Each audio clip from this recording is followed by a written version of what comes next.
This panel is going to be about, generally speaking, implementation. So when we talk about policy, we often have these high-minded ideas about what we should do, and often we don't pay enough attention to what we are doing. And so one of the aspirations of monitoring and evaluation, of course, is to make sure that implementation is proceeding as planned, or if outcomes are on track to where we want them to be. So overarchingly, that's our theme for this panel. On a few programmatic notes, our GMU research team is not here, and I'm just going to say a brief word or two about what their work is actually about, and then we'll launch into the rest of our panel.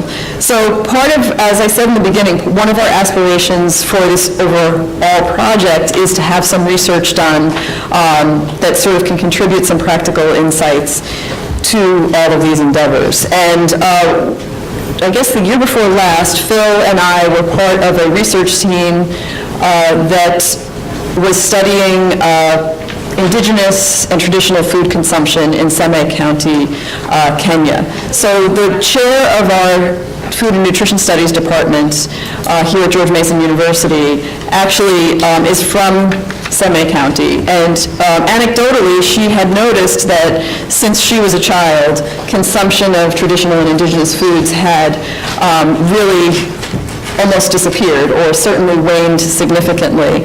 And her kind of motivating premise was that this was problematic because these foods tend to be, as we know, much more nutritionally substantive than some of the other sort of corns and grains that are being consumed now.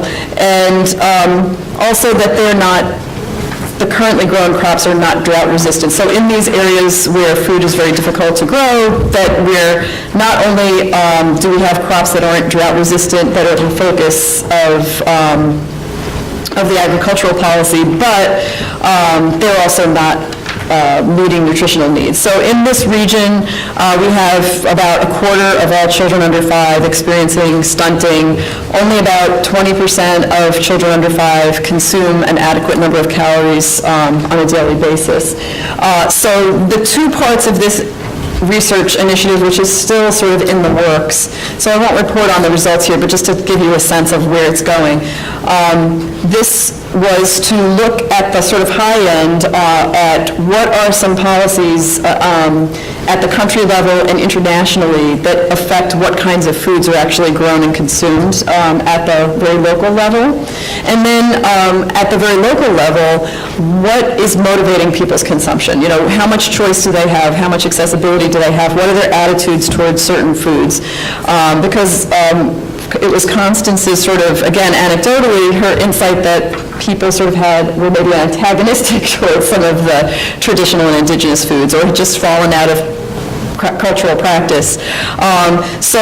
Because Constance does food and nutrition science, she was in country examining children to assess, weight, health, etc., but also interviewing families, interviewing mothers of children under 5 about, consumption over a 7-day period. So she's basically accumulating data. Another team member is accumulating data about using GIS, about food markets, looking at growing and consumption practices, basically. And so that very hands-on data collection at that level with the very sort of document-driven analysis of what policies influence outcomes in that area, but also what those policies are about. And in essence, there don't seem to be any policies that encourage indigenous or traditional food consumption and the diminishment of that over the past decades. So that is sort of one preliminary recommendation coming out of that study, which is perhaps to move towards the cultivation of these crops that are better suited to the region and also at a higher nutritional level of consumption. But to speak to Ellen Lapson's point in the beginning, which was sometimes we who are so well-intended actually may do harm through policy. So, there are kind of three possible outcomes of policy, right? That we mitigate the public problem of interest. We might do nothing, though, right? It might have no effect, or it might have the opposite of intended effect. And we tend to not want to consider all three of those options. But the kind of research that this team at George Mason is doing, and that some of the things that you're going to be talking about data collection and implementation, we need that information to know if we're doing well and if the outcomes that we're aspiring to are being achieved. So that is what we'll be thinking about. I teach a class on program evaluation, and one of the things we talk about is, okay, well, identifying the problem, diagnosing the problem, but prescribing an intervention, right? So even that assumes that the theory behind the program that we're implementing is a good one, which isn't always, isn't always true, but assuming that, but then oftentimes the thing that we prescribed isn't actually being carried out. And I think that Alia is going to be talking about this a little bit, right? There's something that's on the books, so to speak, but are we actually doing that? Maybe not. So that's where we'll be going with this panel. And our first panelist is Jenkins from Brookings.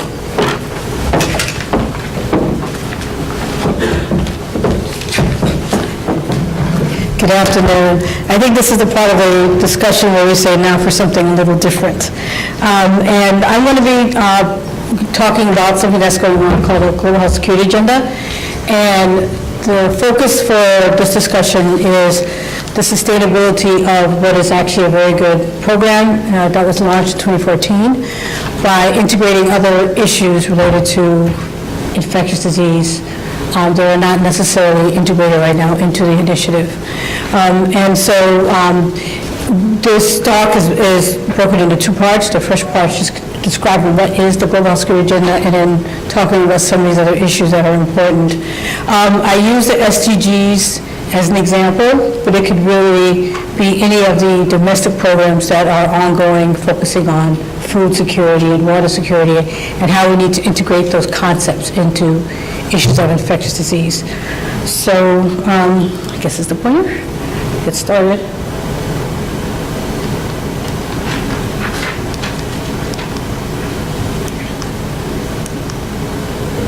Okay.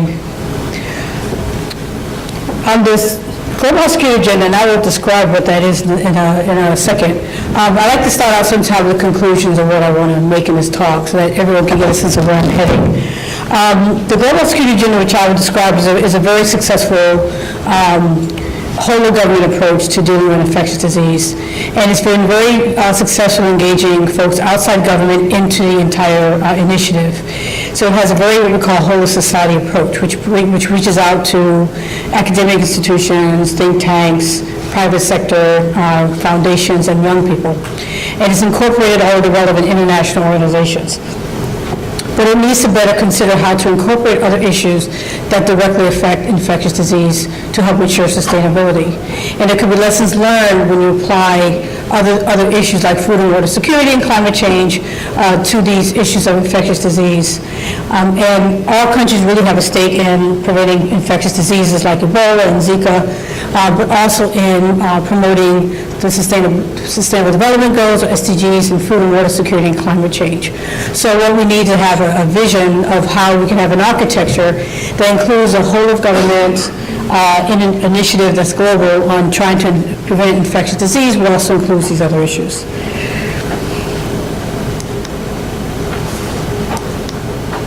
So what is the GHSA? Let me just go through that briefly. The Global Health Security Agenda was actually envisioned by the U.S. in 2013 as a result of a number of concerns that were being raised in the issue of infectious disease. These include the fact that we were having a lot more of diseases happening on a much more rapid basis, whether it was H1N1, H1N9, SARS, Middle East respiratory syndrome. A lot of diseases were happening, and we also had this very big concern about something called antimicrobial resistance, which is the resistance of antimicrobial resistance to antibiotics. That's actually increasing today, and it's a very big concern because people are getting diseases, and unfortunately, the medicines that we're giving them will not be useful because of this antimicrobial resistance issue. Concern about AIDS, of course, the fact that people are traveling a lot more, and that, these diseases were really spreading and going a lot further in their global reach. You also have the WHO had the international health regulations, which are legally binding, and countries have to attest to the WHO that they're compliant with these IHRs, which really indicate that a country is ready is able to respond and deal with infectious disease, and less than 30 countries around the world could say that. And this is based on self-assessments, so it could have been less than 30%. So as a result of all of these things that were going on, a number of entities within the United States got together and started to discuss what are we going to do about this, and how do we try to prevent infectious disease occurring in the future? How do we try to address what was happening? And this is before Ebola, because it was in 2013 that we were having these discussions. But, this slide shows what the impact was for Ebola in terms of finances. So as a result of all these discussions, we launched something called the Global Health Security Agenda in February 2014. It was actually a snow day in Washington, so everything was closed for the Department of Health and Human Services. And we had about 22 ministers here who made it in despite the snow. And we launched this event. And there was a video feed to Geneva with Director General Chan, and she had a number of ambassadors there with her. She's a World Health Organization, and we also had the Food and Agriculture Organization and the Organization for Animal Health. Also, the Director General is involved in this. And it was launched with this understanding that this would have to be a global effort because infectious disease is obviously a global issue. What the Global Security Agenda is a effort to prevent, detect, and respond to infectious disease threats. And it was recognized very early on that whether the disease is from natural, deliberate, or accidental causes, we would need to have a way in which we could address those issues. As a result of the fact that we were looking at prevent, detect, and respond, that brought together different entities within the government, different departments. I was brought in because I do more of the biosecurity work. My background is in weapons of mass destruction, so chemical, biological, nuclear weapons. But since I was focused on the deliberate side, I started working more with folks who do some of the other things like HHS, USDA, USAID, FBI, DHS. You'll see a slide with all the departments. But it was understood very, very early it had to be a multi-sector response, a multi-sectoral effort. We have to involve all the relevant international organizations. It has to be a One Health concept, which is animal, human health, and food safety issues working together. And we also have to bring in the non-governmental sector, which is always very important to us from the very beginning. These are the different entities in the government who are involved in this. We've had a theme today recurring about whole of government. I'm sure we'll hear some more about that today in the rest of the panels. So this is definitely a whole of government effort from the very beginning. And I should also note that we promote this whole of government perspective in the countries that we work with. The whole of society approach has been very successful with this effort. This is a slide that shows the work that we've been doing with a number of non-governmental sector entities, from think tanks to academic institutions to foundations to lawyers and everyone who wants to be involved in this from an NGO perspective. And this consortium still exists. It was created back in 2014. And they have played a very important role in actually going to the ministerials that we have and actually having a seat at the table. We work with a number of foundations in terms of bringing them into the GHSA effort. We've heard, like I said today, we've been hearing a lot about outreach to those outside governments. This has been a very fundamental part of the GHSA. The private sector organized themselves into a GHSA Roundtable with a number of working groups, which are listed on the third bullet. It's chaired by Johnson & Johnson and General Electric Foundation, and they've been very instrumental in holding meetings and conferences during UN events or WHO events to talk about the role of the private sector in preventing, detecting, and responding to infectious disease. We have a next generation network that I established back in 2014 of young people around the world who are also working on this issue with GHSA and bringing young people from different sectors together so they won't have the same problems the older generation had about going across sectors and being more integrated. So they're starting out young and doing that early. And then there's also been a number of engagement with universities and colleges in terms of bringing them into the GHSA. So I wanted to include these slides because this issue of outreach, whole of government, whole of society has been coming up a lot.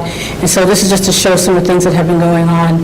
And also the role of NGOs at ministerials that are ministerial each year. We just had one in Uganda last month. And so they have been also playing a role in the actual ministerials and meeting the ministers and being part of those discussions. So these are basically the ones that I mentioned. The only one I didn't talk about was the Global Health Council, which is an NGO that's basically focusing all types of health, not just infectious disease. So what is the GHSA? The GHSA today has over 55 countries. The countries who are agreed are part of a steering group, which meets about 3 times a year. This year is chaired by Korea, Republic of Korea. Next year is going to be chaired by Italy. And then you have a sense of the countries who are involved, but you also get a sense of the different advisory partners who are different international organizations, regional organizations. The World Bank is also involved. But highlighting, again, the multi-sector approach and the One Health approach is very important in how we do this effort. There are a number of action packages that are set up, and this is the way in which the program is actually implemented. Countries who join the Global Health Security Agenda have to join at least one action package. These action packages span the gamut, prevent, detect, and respond. Each one of these columns is prevent, one's for detect, one's respond. And these are all the issues that countries need to really improve their capacity to prevent, detect, and respond to infectious disease. You see everything from immunization to reporting to antimicrobial resistance to medical countermeasures, surveillance, for example. Biosafety and biosecurity, which is my issue. And each one of these action packages have a 5-year target, how you measure the target, who are the countries who are leading and contributing countries, 5-year action plans, and a baseline assessment. And I just included the website in case anyone has an interest in actually seeing some of these action packages. The implementation process is that there's an actual evaluation that's done on countries if they ask for them. And it's a 1-week effort where we go to a country and it's represented by different experts from different countries as well as international organizations and representatives. And you basically sit with that country, all its ministries for a week and go through the different action packages to get a baseline to see where they are at that time. We also get a sense of what assistance they will need to strengthen their capacity to prevent, detect, and respond to infectious disease threats. In addition to the 11 action packages, we're added a number of other issues that we felt were needed for a country to strengthen its capacity to prevent, detect, and respond to disease. We did add food safety as one of the issues at the request of the Food and Agriculture Organization, who is also very much involved in GHSA. But you also see some other issues related to chemical events or emergencies. You don't see things like food security or water security or climate change. This is mainly because these are issues that are really drawn from international health regulations from WHO. So these are not really, these other issues are related specifically to World Health Organizations. What they said the capacity is needed for being able to prevent, detect, and respond. So the reason why you don't see those other issues is because it was never considered to be part of this effort from the beginning.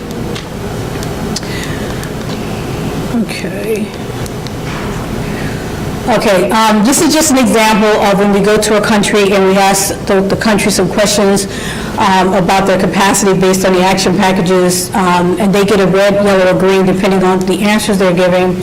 And the idea is in 5 years, the country would be able to get a green in all the areas of the action packages. So the Global Skin Agenda has been good because it convenes regularly, it makes specific commitments, it raises attention to heads of state, it incentivizes accountability, breaks the cycle of panic and neglect. And I know we talked a lot about the importance of having the highest level of government involved and caring about issues. We talked about concerns on nutrition and making sure that the highest level of government are interested in issues and make sure it gets the attention it needs. I can also say in the area of infectious disease, it was able to get a lot more attention toward the end of the Obama administrations. And so even at one point where you didn't have a lot of collaboration, let's say between DOD and CDC on issues of infectious disease, in ways in which they looked at these issues, there's a lot more collaboration. So I really think that, as we said earlier today, raising these issues to the highest level of government, having somebody say this is important and something we need to do regardless of the issue, is really the way in which to make it something that countries are really going to pay attention to. Just some of the achievements, which I won't go into, sustained high-level engagement, mobilizing private sector, these evaluations, we've done over 50 evaluations of countries around the world, and to get a sense of where their baseline is in terms of preventing infectious disease. Commitment, there's always money that's needed to do this. The U.S. committed to $1 billion to help 31 countries in CARICOM, and this was based on a whole-of-government approach to Congress, and so this money was given to the U.S. Most of the money went to USAID and CDC at the time to really go deal with Ebola. Unfortunately, some of this money was taken away for Zika, but we're still funding work in these areas. And these are the countries that the other G7 countries said that they would also help support. So in total, there's 76 countries that are getting assistance from the G7, but there's also money that's being devoted to by South Korea, as well as the Nordic countries and others.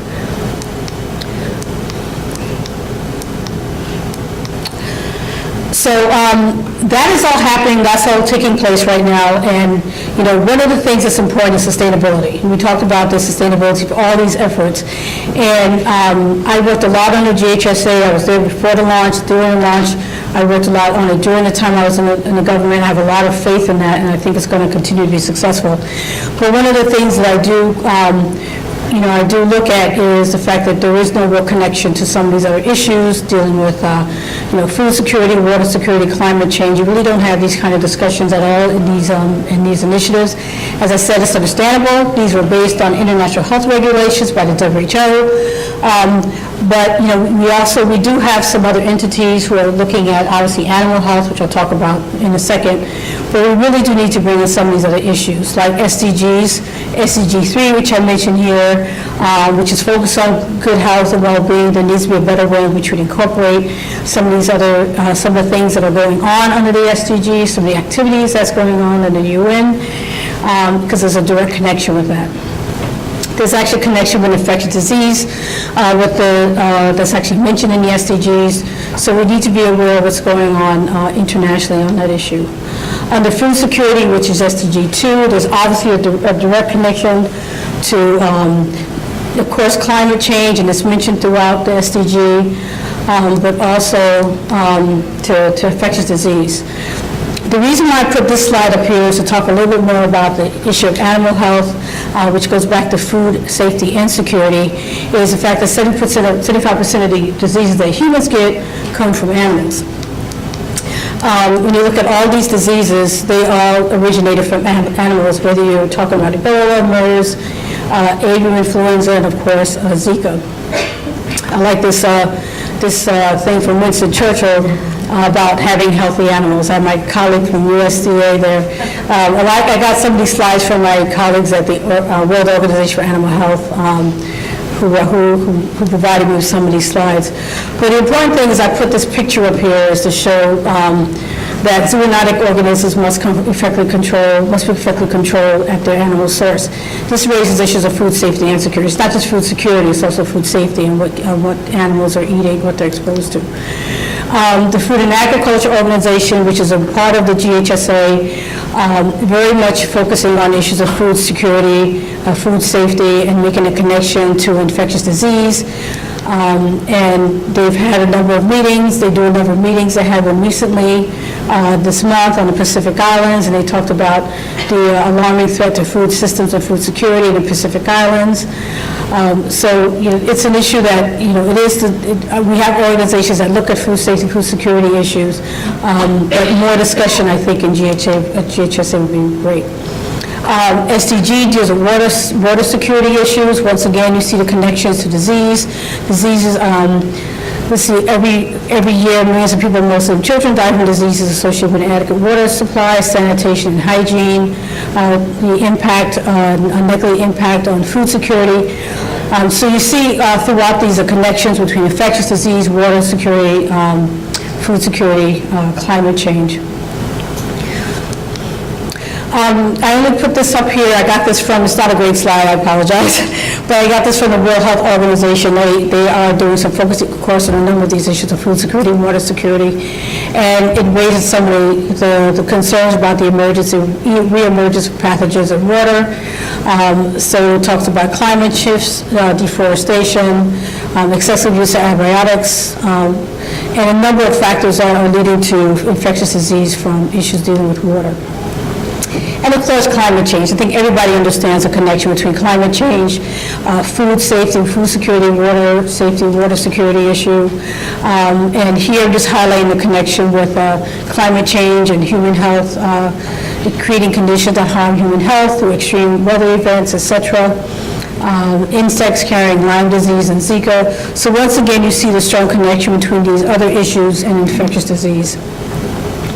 So essentially, the Sustainable Development Goals are integrated, which are great because everything is dependent on something else. And they highlight the importance of issues like infectious disease being connected to all these other issues, whether it's food security, climate change, biodiversity, and agriculture and nutrition. It highlights the need for health governance, but it also recognizes that you can't really have success in one if you don't have success in the others.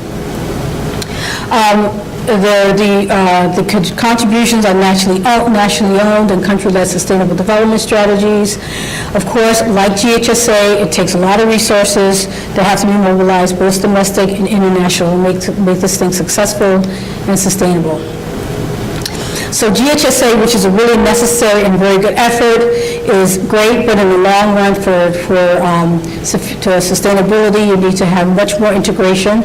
We do have the World Health Organization and Food and Agriculture Organization, which is an integral part of GHSA, though I would say it would be good to get a little more attention to some of the issues that OIE and FAO focus on, including animal health and food safety issues.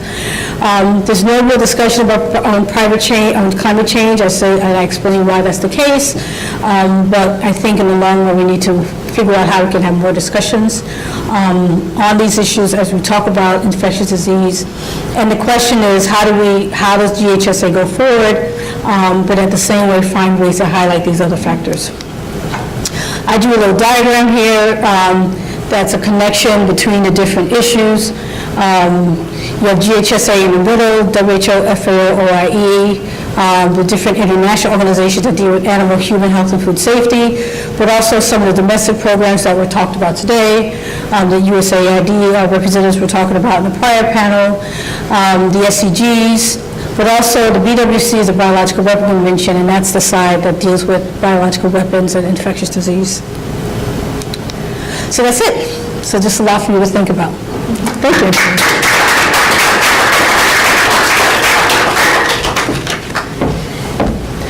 So now Asma and Lateef will talk about global nutrition update and implications. Thank you very much. Thanks, Phil and Betty, for having me on this panel.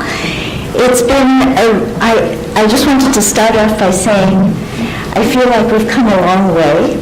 When I'm not the first person to talk about nutrition, it's been really well woven through absolutely every panel today, and I think that having watched this space for a long time, I think that's a relatively new phenomenon. I saw, in the 1996 World Food Summit, it is nutritious food is identified in there, but it really wasn't part of the dialogue until 7-8 years ago.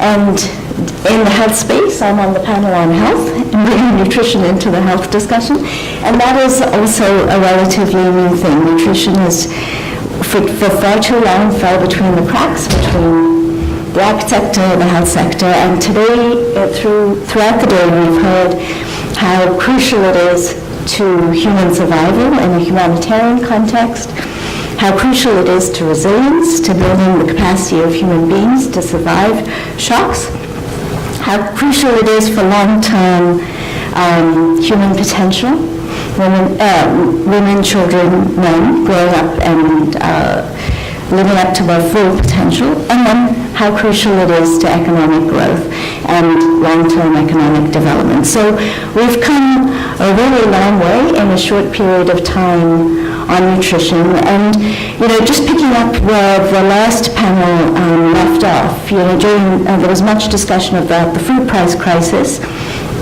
and sort of how that woke everyone up and the response through Feed the Future. At the same time, there was new evidence and research about the impact of malnutrition, especially in that 1,000-day window between pregnancy and age 2. And to its credit, and I thank Julie for remembering the role that civil society and think tanks and the Lancet series really played in bringing the evidence to bear as the new administration was developing its Feed the Future initiative.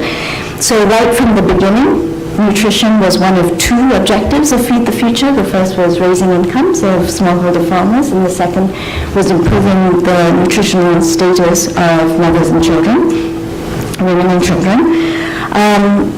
Right from the beginning, and again through a lot of evidence-based research, there was a set of nutrition interventions that had been costed and ready to scale up, that were identified in the Lancet series and then built on by the World Bank and others. So those were nutrition-specific interventions, but right off the bat, it was understood that nutrition required a multi-sectoral approach, very much along the lines that you just described, Bonnie. So Feed the Future is really delving into both the nutrition-specific and the nutrition-sensitive. And at the time, the Obama administration was also launching the Global Health Initiative, and nutrition was one of the 7 objectives of that.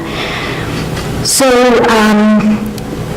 in addition to the programmatic side of integrating nutrition into Feed the Future, Secretary Clinton, we had really high-level leadership on the part within the administration.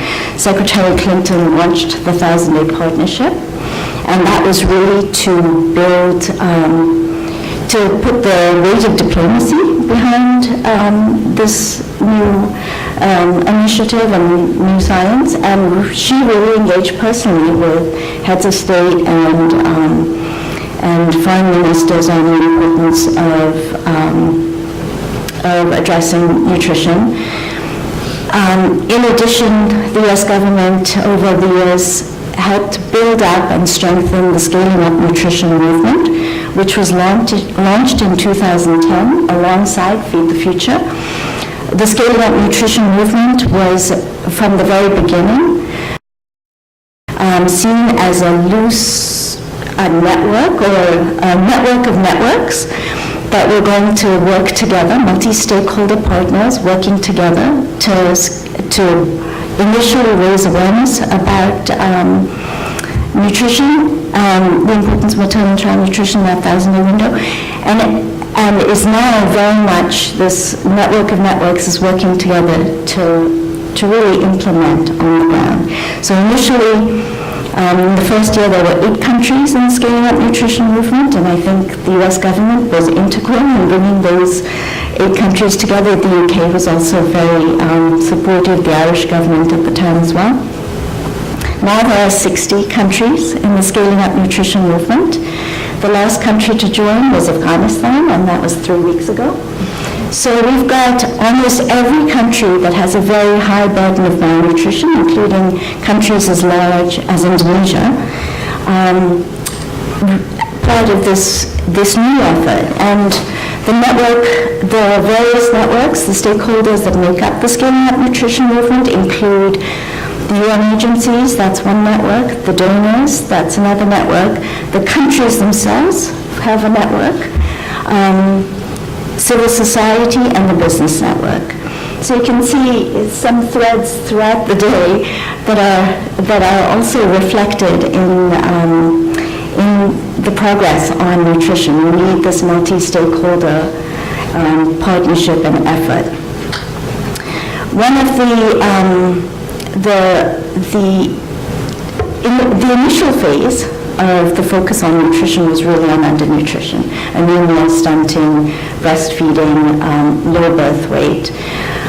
In more recent years, that conversation has shifted to really encompass all the forms of malnutrition. So now that includes overweight and obesity as well. Because in many of the countries that had high burdens of malnutrition, you are also now seeing the emergence of overweight and obesity. So that nutrition transition that took developed countries 50 years to make, that took Brazil about 10 years to make, is now happening at the same time. So you have countries like in India, and I should mention that 3 states in India have also joined the Scaling Up Nutrition movement, Uttar Pradesh, Maharashtra, and Jharkhand. And if you know anything about Indian states, those are some of the largest. So population-wise, that's a huge segment of the percentage of people who are malnourished. So with this double, triple burden of malnutrition is now playing out in very real terms in some countries. What that means is you're not just dealing with helping people survive and thrive in their early years, but you're looking at a rapid rise in diet-related non-communicable diseases. And I think Emmy mentioned some of the statistics, but I think it's worth reiterating. So we have 815 million people today in the world who are food insecure, according to the Food and Agriculture Organization. That number has risen for the first time in a decade. 1 in 3 people on the planet are malnourished. 155 million children are stunted, and we know what that means for the long-term prospects. 52 million children are wasted, so they have severe acute malnutrition and their lives are at risk. 41 million children are overweight. 2 billion adults are overweight or obese. That is about a third of, or a bit less than a third of the world's population. And 2 billion people are micronutrient deficient. So when you think about those statistics, there are absolutely no countries in the world that are not suffering from some form of malnutrition. And that was the main message of the Global Nutrition Report that was launched 10 days ago in Milan. And so I think this is an area where we've got, at the moment, a very credible effort through the Scaling Up Nutrition movement to address the various forms of malnutrition. What is still lacking is the resource flow. I should also mention 2 other things. So alongside the momentum around the Sun movement, you had the World Health Assembly adopted a series of global nutrition targets and non-communicable disease targets around 2012. Again, all this is part of the momentum of responding to evidence and political will. And then the SDG process really did integrate nutrition into Goal 2. So as part of Goal 2, the hunger goal, Target 2.2 is ending malnutrition in all its forms. And the World Health Assembly targets on nutrition are embedded in the Sustainable Development Goals. Those are targets to be reached by 2025, and they include things like reducing stunting by 40% by 2025. So all of this to say there's a really strong recognition that in the global conceptual framework about sustainable development, of the crucial role of nutrition, but the resources are still lacking, and that is hugely concerning. About 0.5% of ODA goes to nutrition, and 0.01% goes to dealing with diet-related non-communicable diseases. There is the political momentum in some countries is quite dramatic. One of the things that we've seen, I just came back from the Scaling Up Nutrition Global Gathering that was held in Abidjan last week. It was the first time the global gathering was held in a Sun country, first time it was held in Africa. And it was held very close to the to the headquarters of the African Development Bank. So we had really good participation of Akim Adesina at the global gathering. And so now you have leaders in Africa who fully understand that their development is tied up in this agenda. Within the Sun countries, most Sun countries have a focal point for nutrition in the President's office or in the Vice President's office, so at a fairly senior level, where they can coordinate across sectors, across ministries, ag, gender, WASH, health, and the fact that nutrition isn't buried beneath at the ministerial level really helps to get the resources and unlock some of the coordination that needs to happen across the government.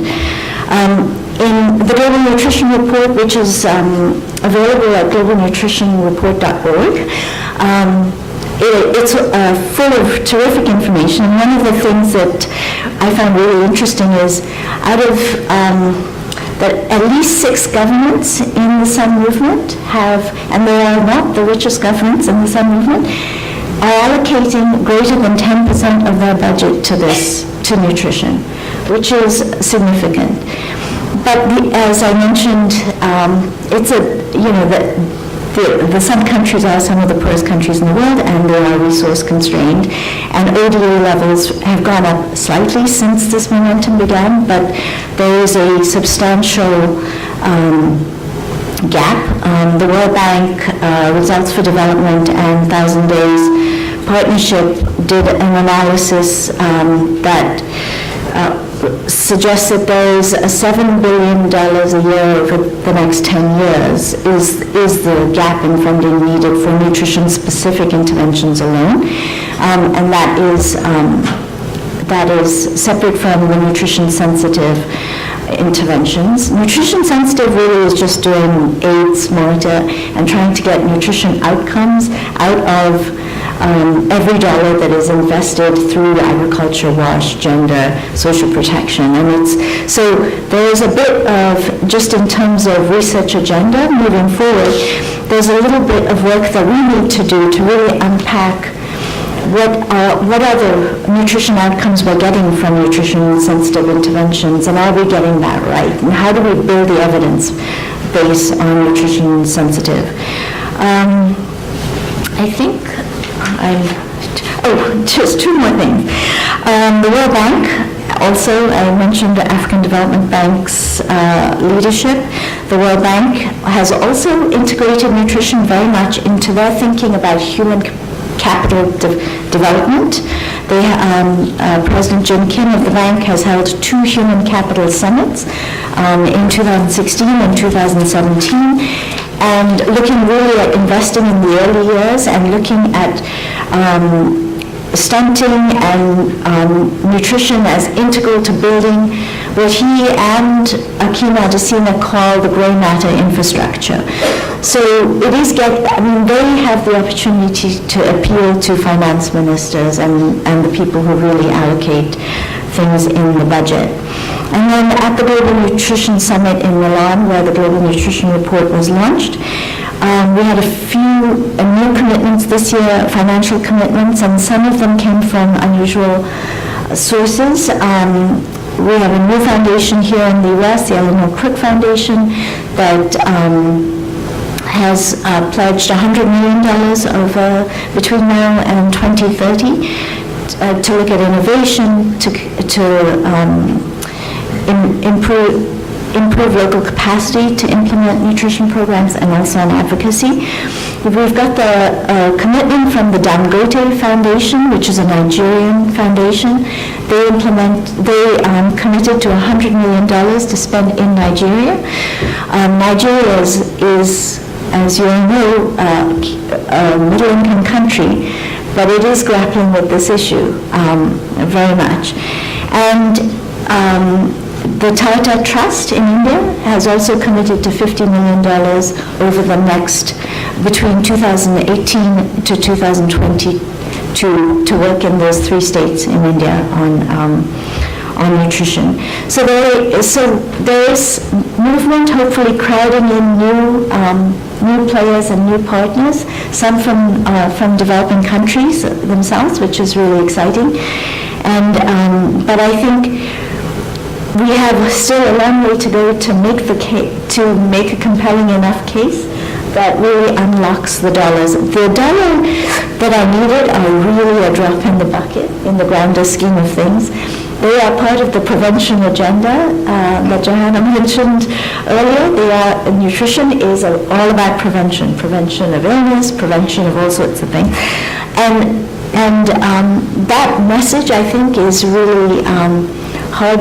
It's easy. I think there's a tendency to need to the urgency of reacting, the urgency of now versus that longer term hard work of building systems, building resilience through long-term investments in things like nutrition. So I'll just stop there. Okay. Thanks very much.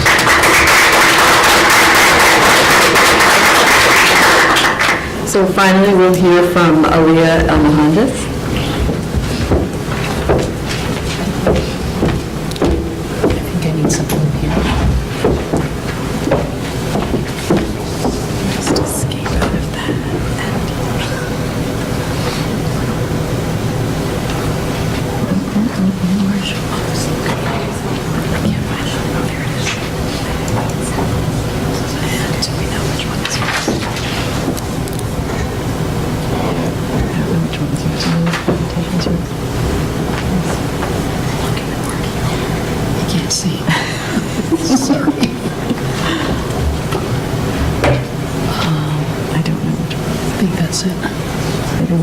Oh, this one? No, that's not it. So Caroline, can you help us find out which one is her presentation? I don't know which one it is. I think you hit escape, and then in your PowerPoint you push that. Yeah, no, but I see them up here, we just don't know which one it is. What was the name? It's USAID? It doesn't look like that one's up here. No. Oh, no. That one's not on there. Okay, that one's not on there.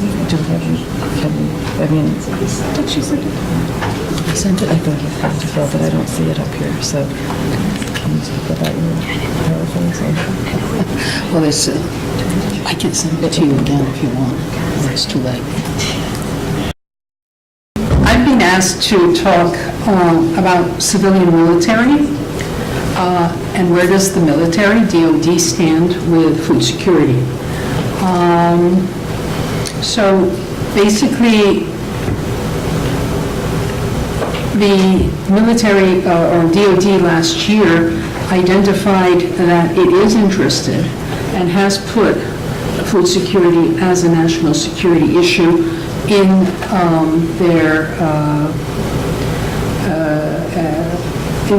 their list of national security issues. But they're still grappling with it, and there has been this last year discussion on where do they want to be, where do we want them to be, those who are interested in food security in general. So what I'm trying to share is our office at USAID, the CIFMU office.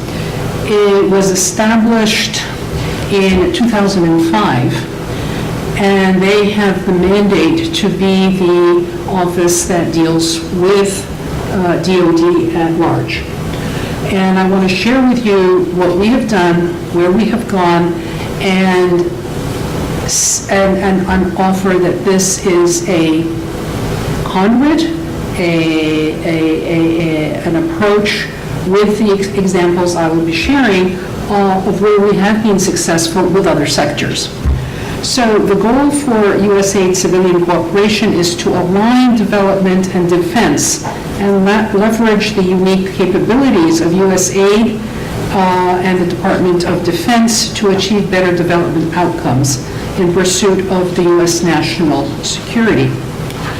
And as you know, USAID basically was founded in 1962. However, that is not the first time that the U.S. government and DOD actually provided foreign assistance in a partnership.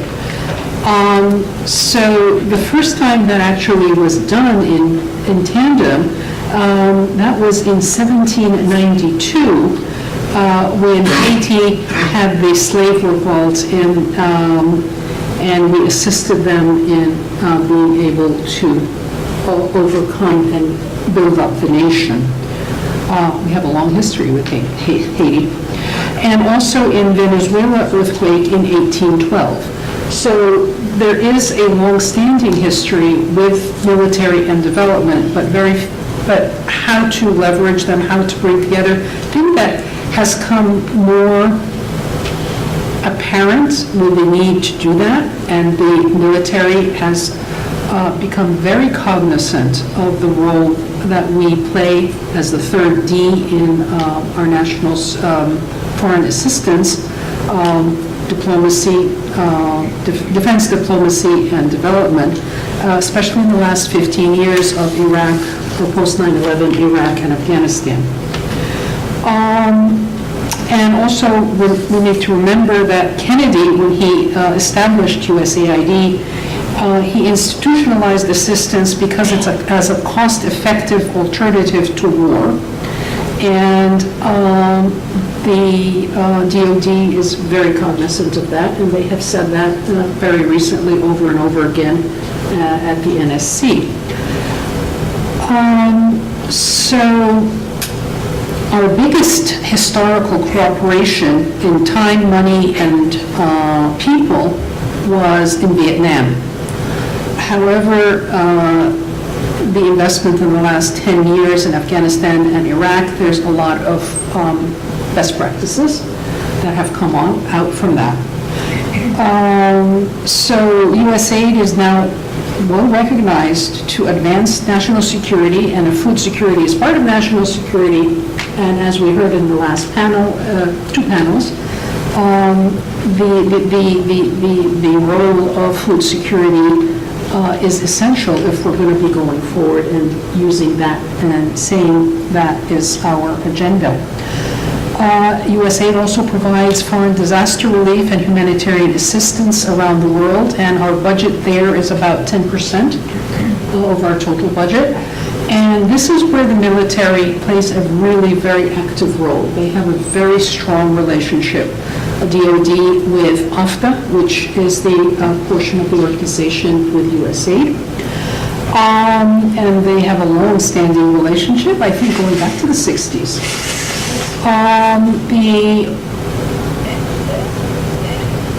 The new terminology since Afghanistan and Iraq is stabilization and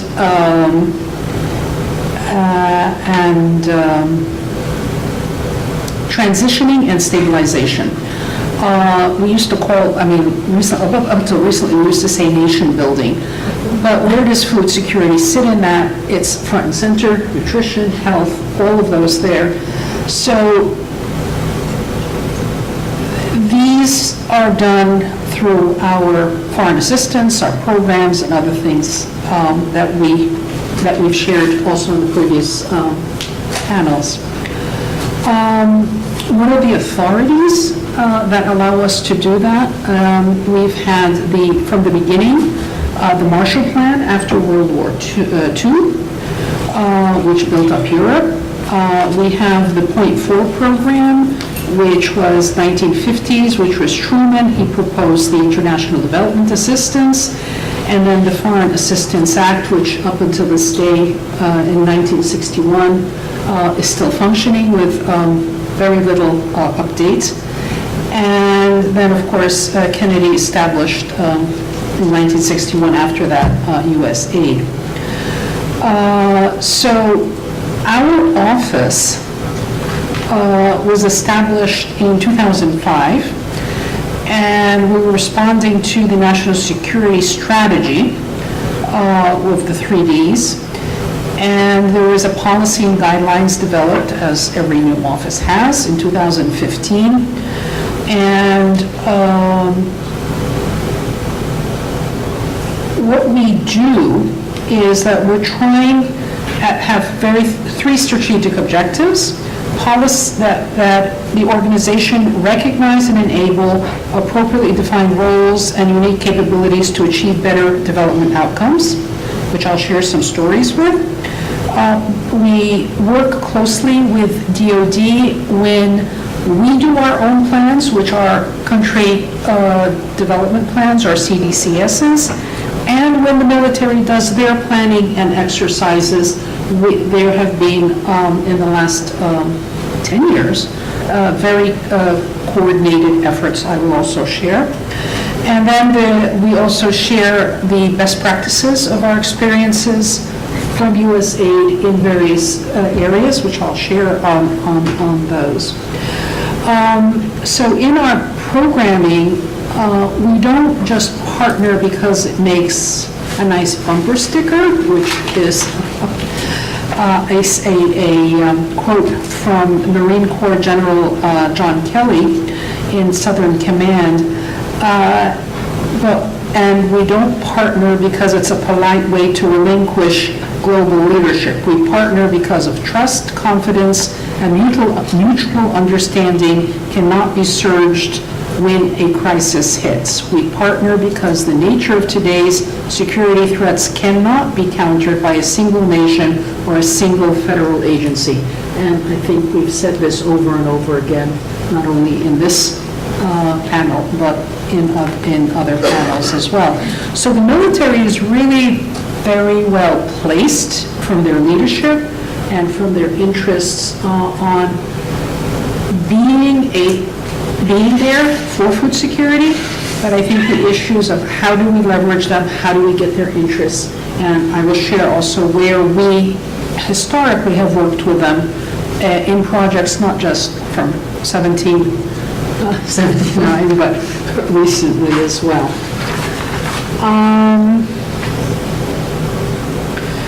One of the ways that we have done this in our office is that we have embedded officers from the military in our office at USAID that reflect the 6 commands, which are geographical commands, as well as SOCOM, which is the Strategic Office Command, and the Pentagon. And we have senior officers, USAID officers, in the Pentagon and in the command. So we have it cross-referenced with each other. These personnel exchanges are important because we, over the last 10 years, have got to understand that there are certain issues that need to be addressed to understand each other, because we definitely have different different agendas, but we also have different lexicon, different language. And I'll just tell a kind of quick story here. When I went to Afghanistan, I was given a list, an acronym list, and I thought, I'll look at it and see, because, USAID and development, we have hundreds, thousands of acronyms. And then I started looking at it, and I saw that the list had over 680 plus acronyms. And I said, no, I'm not printing this out. But what I found was that some of their acronyms meant things that were actually quite detrimental to ours, because one of their acronyms, I don't remember the acronym exactly, is we were saying, this is a safe person, do not kill. The same acronym for them is, this is a dangerous person, go kill him.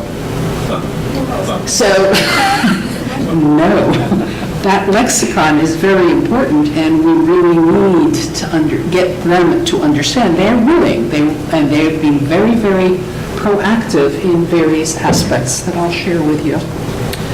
One of the nice things is that in 2014, General Martin Dempsey visited USAID as part of USAID's Development Forum on Lessons in Leadership. And this was the first time, actually, that a high-level DoD leader came and participated within USAID. So that was really quite big and showed the leadership buy-in, which actually was also reiterated here over and over again in not only this panel, but in that we need that policy and leadership buy-in for us to get the authority to move forward.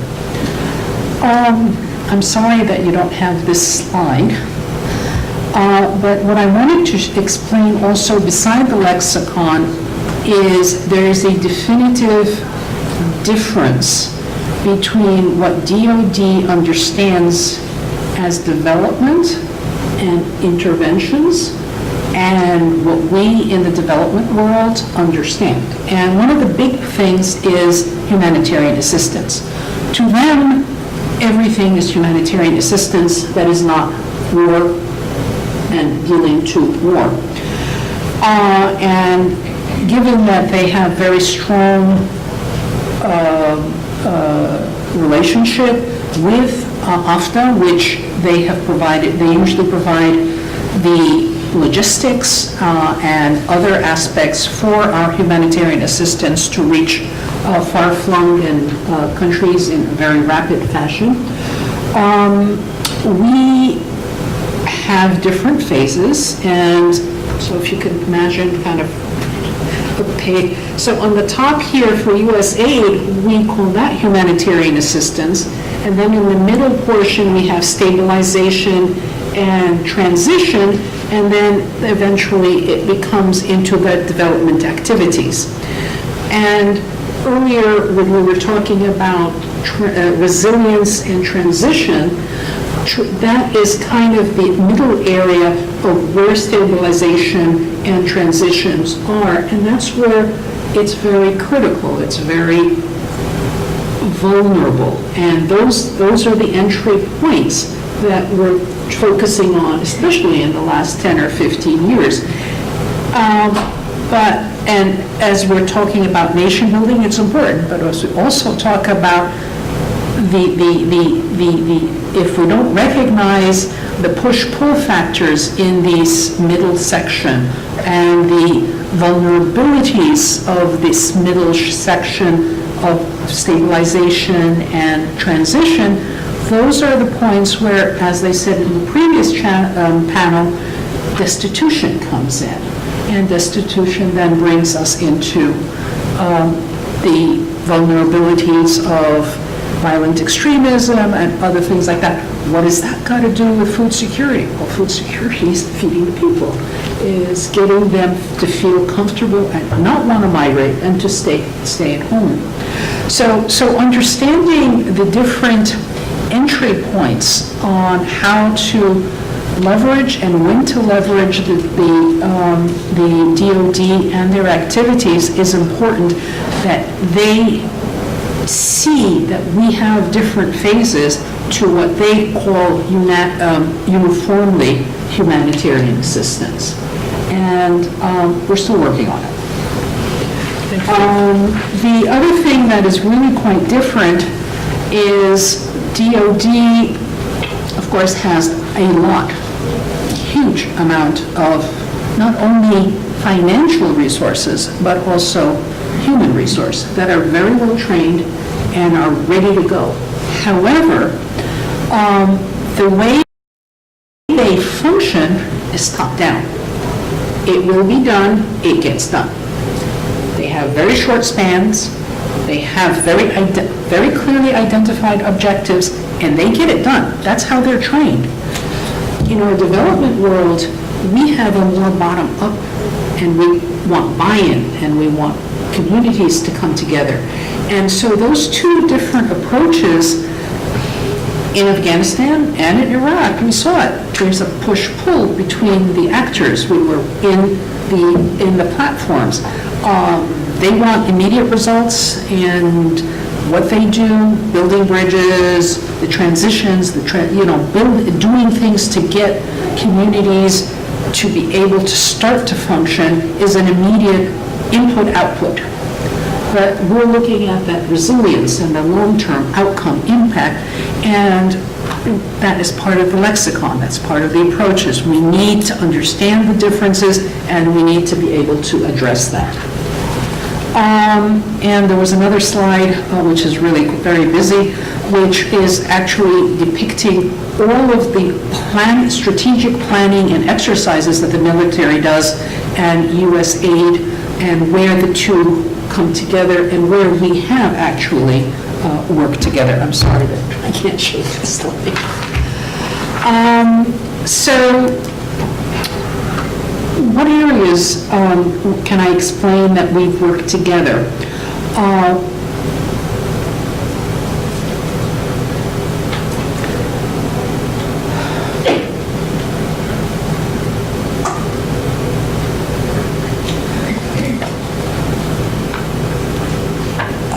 So one of the ways that I'd like to kind of bring it together is the women, peace, and security. So women, peace, and security, you'll say, well, why am I bringing that gender and food security? It's essential. Women, peace, and security as a parallel of where food security, how we can help learn from the process of getting women, peace, and security into the military, and they are very active in doing that, and where food security is. In addition to which, women, peace, and security has the gender elements and issues of lands rights, girl-child marriage, the elements of counter-violent extremism, CVE, or as they're now being called, preventing violent extremism, or PVE. We're still not sure about the naming of both. But women, peace, and security was an executive order by President Obama's administration in 2012. But that was in response to a United Nations edict coming out in 2002. It just took us 10 years to get on board with it. But in September of this year, actually Congress came together with a full bipartisan support and made it an act, a law. And so in the interim, it's interesting to see how the military, as part of the 3 Ds of the executive order, how they have been grappling to get women, peace, and security institutionalized into DOD, dealing with why women as peacekeepers, why women in positions of leadership, what women officers, community activists, female, engagement, FE something or other, in Afghanistan were very, very supportive in reaching out to communities so that they can reach and assist a stage of stabilization after they secured an area. So all of this, they have been grappling with it, but they had no budget. They had no authority. So the executive order helped, and everything they have done so far, even in writing what their role in the National Action Plan, which is a requirement of women, peace, and security, is all being mostly done internally by volunteer basis. But we're hoping that now that the act has become a law, that there will eventually become budget associated with it. So why am I saying this story? Is that the food security is different. You already have the law, you have money, but the military wants to do some things and help, but they don't know where. So we've had conversations and roundtables over the summertime, and a mapping needs to be done. What are the resources? From both sides. What do we want? I think this needs to be further explored. Also, understanding the strengths that the military can bring. And some of the, another example that they have been very helpful with is the resources related to data collection, specifically from the satellite imagery and the early famine warning systems. We at USAID have been using this in a lot of our food planning, nutrition planning, and actually being also to identify and expect when humanitarian assistance is going to be needed. So this, I'm just giving you one example that they have and they have been doing, but nobody talks about. So what else? That's what I wanted to say. Thank you very much. I think we have to finish there and maybe give you, but thank you so much for your comments.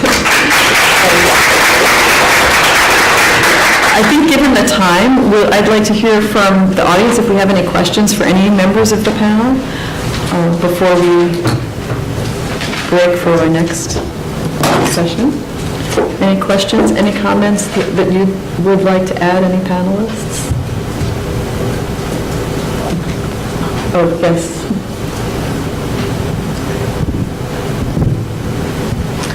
Hi, thanks very much for the presentations. It seems like we have a gap in data in terms of contributions of food to nutrition and overall health. So I'm kind of wondering your thoughts on how we can leverage increasing interest in nutrition into getting better data on the ground. And then the other part of it is, I think I mentioned in my presentation that increasing collaboration with NIH, for example, and USAID, and what would you think would be priorities for that collaboration? You have another question?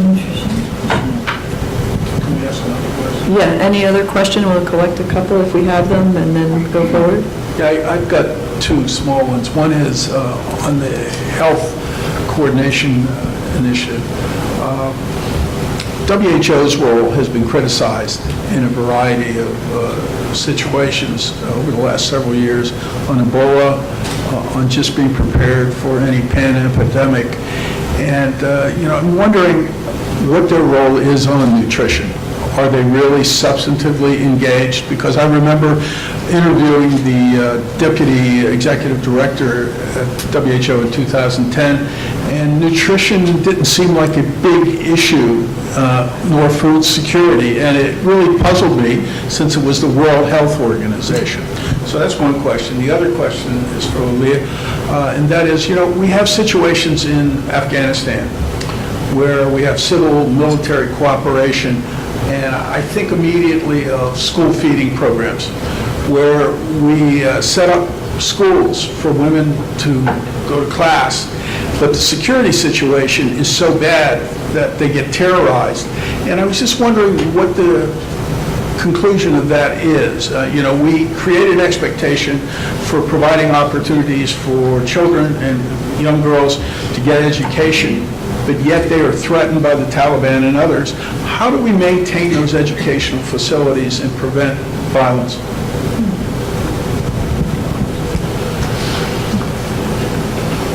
That may be enough for us to cover in 5 minutes. Should I can start? Yes, please.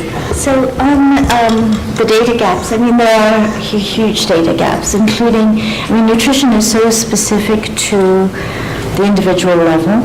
And so even within the household, we need to know the nutritional status of individual household members, especially around gender issues. One of the big gaps and one of the emerging areas that's being increasingly thought about is adolescent nutrition, especially adolescent girls. Thinking again about prevention, you can make up some impact of early childhood malnutrition in adolescence, so there's that part of it, but then also thinking about the adolescent girl as she's going into her reproductive years, and the importance of good nutrition right from the very beginning of pregnancy in terms of stunting. So there is a huge opportunity around adolescents, so how do you reach them? They are a very difficult cohort, especially if they're not in school. So how do you reach adolescent girls? And then on the nutrition sensitive, I think there is so much awareness that we can be doing much better. I mean, getting a double, triple duty out of every dollar that we invest, but we really are still in the process of making it an objective of various sectors to improve nutrition, let alone then gathering, having nutrition as an indicator and then gathering the data. And then in countries themselves, I mean, there are lots of, there are the research capacity, there's the African Nutrition Union, I can't remember the exact name. There's a lot of potential to invest in African academics and academic institutions, researchers, and all of that, and that's a huge area, and that's not happening either. So I mean, on the mobile technology part, I think there's a lot of potential for nutrition education, using those platforms. Those have to be tested, and we can figure out consumer demands also through mobile technology and figure out, what kind of foods are adolescent girls eating, for example, and how do we steer them in the right direction, that kind of thing. So I think there is a lot of work, and of course that requires resources. On the World Health Organization, I think in 2010 they weren't doing much. But the World Health Assembly nutrition targets they were adopted by the entire World Health Assembly. That did really get WHO to start in earnest, really taking it seriously. There was a nutrition unit within WHO that was doing good work, but having that buy-in of the overall body was really important, and the World Health Assembly targets helped foster that conversation, and now they are part of the way WHO evaluates itself. That WHO also provides a lot of norms and guidance, especially around things like the marketing of breast milk substitutes. That was a huge controversy last year at the World Health Assembly, where they tried to pass get a resolution on WHO guidance endorsed by all nation states, and that something that was thought to be very non-controversial turned into a very controversial exercise, with governments being lobbied by major multinational companies that shall go unnamed. And so in the end, they couldn't get full endorsement. They got a welcome from the World Health Assembly for this guidance. So a little weakened, but it still got through, so it was a win, I think, for the advocates in the room. The World Health Organization, after the adoption of the World Health Assembly targets, teamed up with FAO to hold the International Conference on Nutrition in 2014. That led to a framework for action, which has also now led to a UN Decade of Action on Nutrition that began in last year, 2016, and goes through 2025. And that's really to jumpstart progress towards the World Health Assembly targets and, of course, the SDG 2 targets. So there is much more accountability at WHO on nutrition now. Again, how does that get implemented into health programming is a huge challenge. I think there are, again, issues around language and, the sectors speaking different languages and things. That's still a challenge that is being, it's an ongoing discussion. I just wanted to interject to the question of gathering evidence. We hope that's one aspiration of partnerships with universities, right? And also definitional expansion of what counts as security. So this provost-funded grant we had, interestingly, we got under the auspices of a security. They were looking to fund interdisciplinary research across the university that had to do with security. And we actually were surprised when we proposed that we look at nutrition security, right? We were trying to expand the definition. So there's a more open-mindedness to that now. And so it's our hope that, what our Constance Gewa is doing is getting some of that granular empirical evidence, some of which will be generalizable to other like places. So we hope that those kinds of partnerships with universities, that's one contribution that we hope to make.